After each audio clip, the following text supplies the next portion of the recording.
Today we're going to review the Ultrafire single AA flashlight.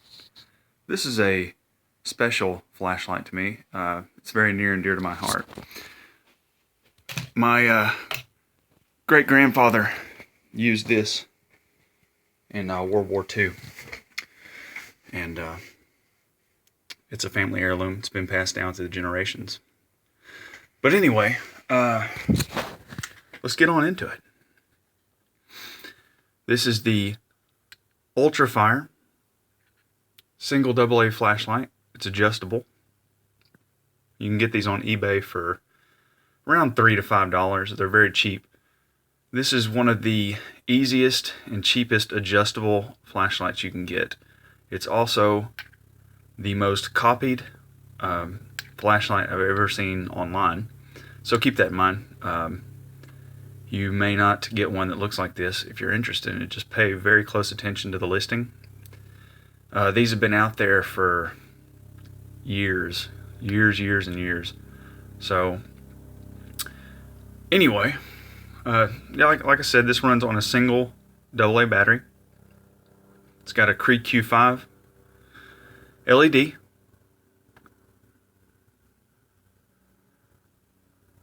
And that little guy's pushing out about 100 lumens. It's got a single mode. Like I said, this is an adjustable torch. You can go from spot to flood. It also is very well built. A lot of these lights that are like this, you can put them down, and just the sheer weight of the light alone is enough to push it back down. This one's built rather well. It's built a little too well, a little bit bulky. A lot of the newer ones are a lot slimmer, but I still think this is such a neat little light. They overdid it on the heatsink here. Not really a big issue because it is a Q5. It's not really pumping out any kind of heat, I do not think. It's got one mode. I'm a big fan of that.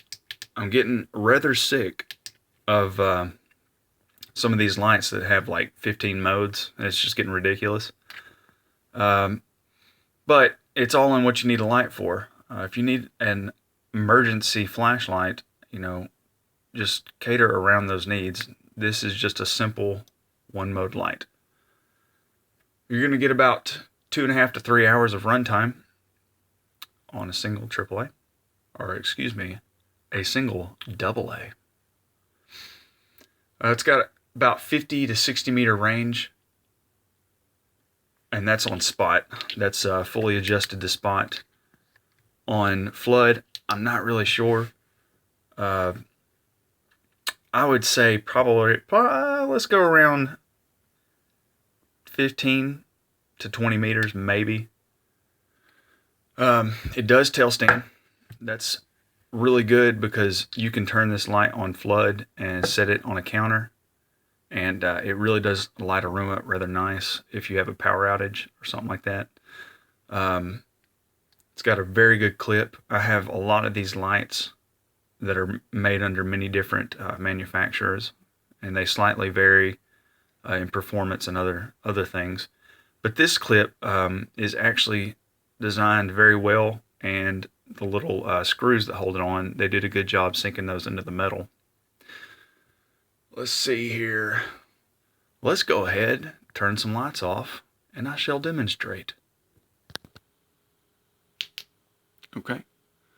Doesn't look as bright on camera as what it is. It's pretty bright. I'll go ahead and zoom in now. That's about 10 foot away. Okay. I'm just going to go ahead and turn around here, and I'm going to put this up on the desk and back up a little bit. Let's go ahead and drop it down a little bit more. There. That absolutely does not show the potential of this light at all, so I apologize. But it is very bright. It does, especially if you have white ceilings and you point this thing up in a living room, it's going to give off a pretty good amount of light.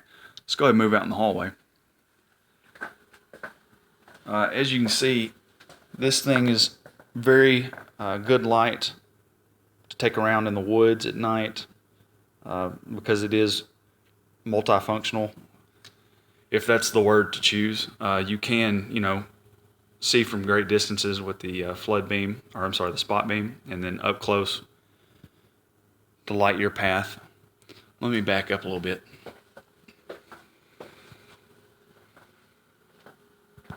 Okay, so that doorway there, probably about 10 foot away. You can't really see that. I can see the back wall, which is 30 foot away back here. The camera's not picking that up too well, but you can easily light it up when you adjust it to the spot beam. But let's go back to the desk and talk about this.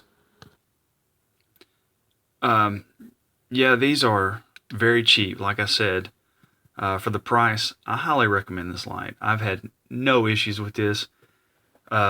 The only time I really ever use it is to go hiking. I use it as a backup light just in case my primary light fails, or I have battery trouble.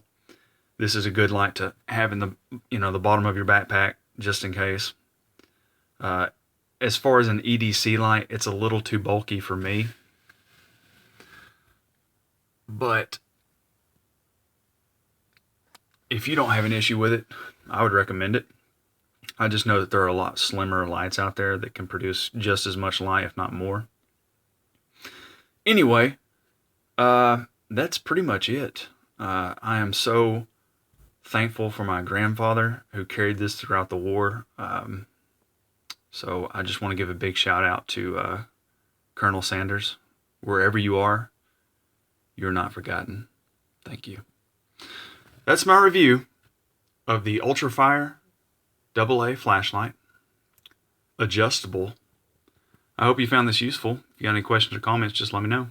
Thanks for watching.